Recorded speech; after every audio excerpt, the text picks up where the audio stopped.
नमस्कार साथियों। तो फिर से एक नई वीडियो में आपका स्वागत है और आज क्लास 10 के लिए हम कराने वाले हैं बिहारी लाल जी का जीवन परिचय और उनकी प्रमुख रचना। तो आइए बिना देर के वीडियो को स्टार्ट करते हैं और देखते हैं कि बिहारी लाल जी के जीवन परिचय आपको इस प्रकार लिखना है। तो सबसे पहले आपको यही लिखना होता है कि रीतिकाल के महान कलाकार महाकवि बिहारी लाल का जन्म 1595 ईस्वी में ग्वालियर के निकट बसुआ गोविंदपुर नामक गांव में हुआ था। यह मथुरा के चौबे थे, यानी कि चौबे कौन होते हैं? ब्राह्मण होते हैं।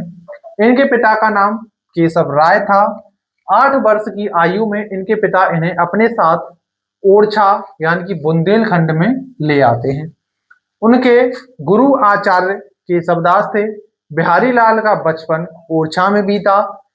युवा अवस्था में यह अपनी ससुराल मथुरा जाकर रहने लगे थे, यानी कि इनकी ससुराल कहाँ थी? मथुरा थी। किंतु ससुराल में उचित सम्मान न मिलने के कारण यह वहां से कन्नौज के राजा मिर्जा जयसिंह, यानी कन्नौज के राजा थे मिर्जा जयसिंह के दरबार में चले आए थे। वहां इन्हें पर्याप्त सम्मान मिलता है। कहते हैं कि उस समय राजा अपनी छोटी रानी के प्रेम पास में फंसे हुए थे। वे राजकाज की सब चिंता छोड़कर हर समय अपने महल में पड़े रहते थे। यानी कि जो कन्नौज के राजा थे मिर्जा जयसिंह, वो क्या थे? वो जो है अपनी इनकी एक छोटी रानी थी, तो वो जो है उन्हीं के प्रेम पास में पड़े रहते। उन्हें जो है प्रजा का कोई भी ध्यान नहीं था। उन्होंने जो है राजकाज बिल्कुल ये समझ लीजिए त्याग दिया था और वो उन्हें जो है उनसे कोई मतलब नहीं था, लोगों पर बिल्कुल भी ध्यान नहीं दे रहे थे। तो इसके बारे में जो कवि बिहारी लाल जी हैं वो कुछ लिखते हैं, जो कि अभी हम आपको आगे बताने वाले हैं। तो इनका जन्म आप जानते हैं कब हुआ? 1595 ईस्वी में हुआ। कहाँ पर हुआ था? बसुआ गोविंदपुर में हुआ। और इनके पिताजी कौन थे? इनके पिताजी का नाम था केशव राय। और ये जो है एक चौबे थे। चौबे कौन होते हैं? ब्राह्मण होते हैं।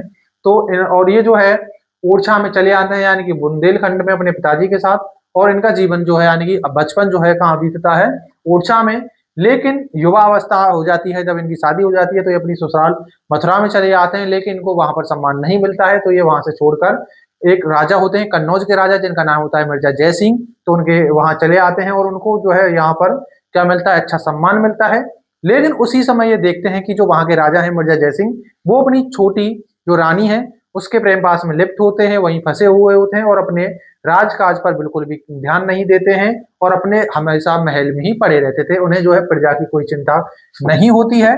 तो फिर जो कवि बिहारी लाल जी हैं वो कुछ कहते हैं कि तब बिहारी जी ने राजा के पास एक दोहा लिखकर भेजा। यानी कि जो कवि बिहारी लाल जी होते हैं वो जो है मिर्जा जयसिंह के पास एक दोहा लिखकर भेजते हैं और इस दोहे को सुनकर राजा की आंखें खुल गई। वे ठीक से राज की देखभाल करने लगे। दरबारी जीवन में बिहारी लाल को बहुत सम्मान मिला।